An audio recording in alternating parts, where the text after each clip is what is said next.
Hello, welcome to Pergola Nurseries in Virginia.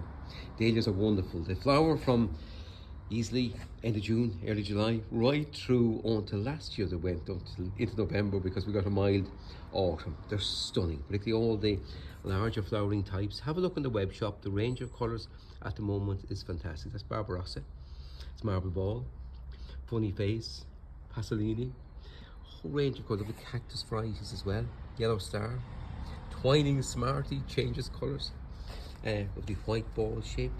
Hawaii, of course, very popular all the time. Sandra in pink, Sunny Boy in orange, mixed peppermint as well. Have a look, the range of colours is wonderful, it's versatile. And Table Dancer, Purple Gem, Zoe Ray, Icarus, shining like the sun, and Fringe Star.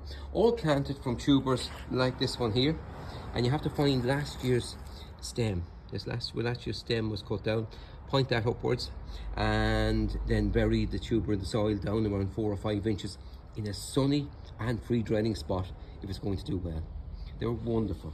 And of course the tuber you have for year after year. If you feel your soil is wet, you can start them in pots and containers, or if you have a dryish corner, they can be planted straight out from now. Goodbye for now. Enjoy your garden.